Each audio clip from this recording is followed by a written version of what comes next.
नमस्कार। आप सबका हमारे चैनल में स्वागत है।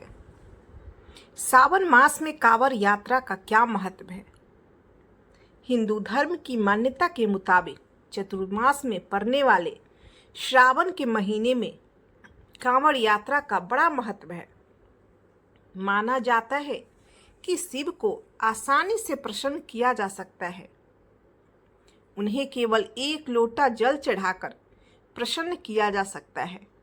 वहीं यह भी मान्यता है कि शिव बहुत जल्दी क्रोधित भी होते हैं। लिहाजा ऐसी मान्यता भी है कि इस कांवड़ यात्रा के दौरान मांस, मदिरा, तामसिक भोजन नहीं करना चाहिए और न ही कांवड़ का अपमान अर्थात जमीन पर नहीं रखना चाहिए। कांवड़ यात्रा शिव भूत्वा शिवम चयेत यानी शिव की पूजा शिव बनकर करो को चरितार्थ करती है। यह समता और भाईचारे की यात्रा भी है। सावन जप, तप और व्रत का महीना है। शिवलिंग के जलाभिषेक के दौरान भक्त पंचाक्षर, महामृत्युंजय आदि मंत्रों का भी जप करते हैं। सावन का महीना शुरू हो गया है और इसके साथ ही केसरिया कपड़े पहने शिव भक्तों के जत्थे गंगा का पवित्र जल शिवलिंग पर चढ़ाने निकल पड़े हैं। ये जत्थे जिन्हें हम कांवड़ियों के नाम से जानते हैं, उत्तर भारत में सावन का महीना शुरू होते ही सड़कों पर दिखाई देने लगते हैं। पिछले 2 दशकों से कांवड़ यात्रा की लोकप्रियता बढ़ी है और अब समाज का उच्च एवं शिक्षित वर्ग भी कांवड़ यात्रा में शामिल होने लगा है। लेकिन क्या आप जानते हैं कांवड़ यात्रा का इतिहास? सबसे पहले कांवड़िया कौन थे? इसे लेकर अलग अलग क्षेत्रों में अलग अलग मान्यता है। आइए जाने इस कांवड़ यात्रा के बारे में विस्तार से। परशुराम थे पहले कांवड़िया।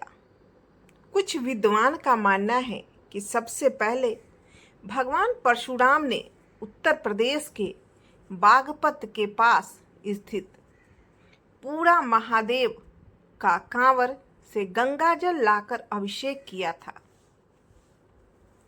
परशुराम इस प्राचीन शिवलिंग का जलाभिषेक करने के लिए गढ़ मुक्तेश्वर से गंगा जी का जल लाए थे।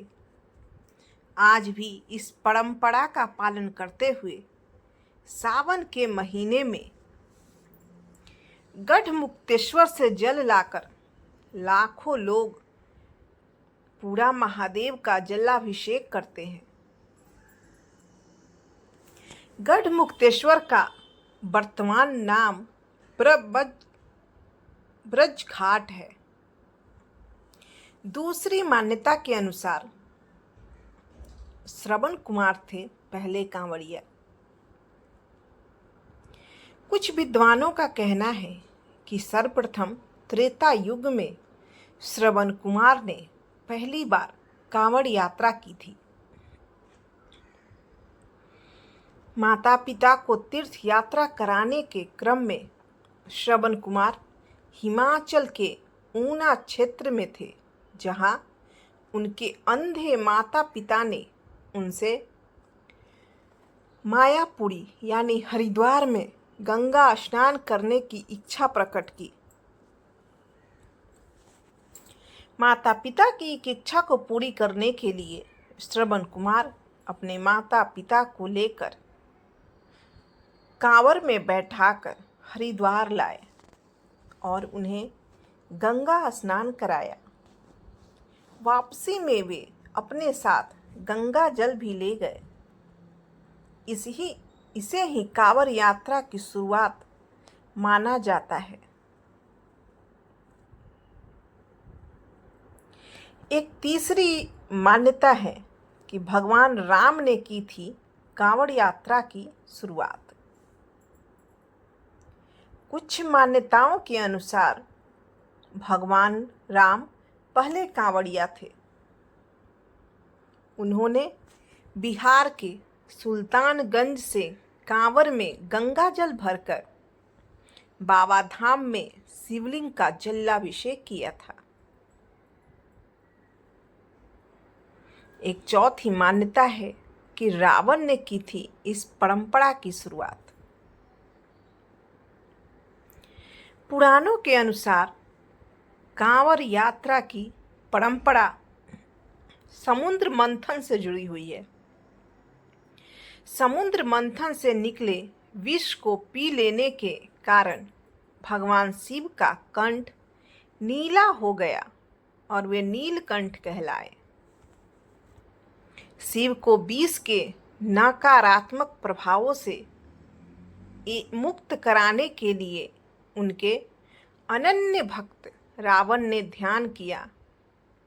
तत्पश्चात कांवर में जल भरकर रावण ने पूरा महादेव स्थित शिव मंदिर में शिवजी का जल अभिषेक किया।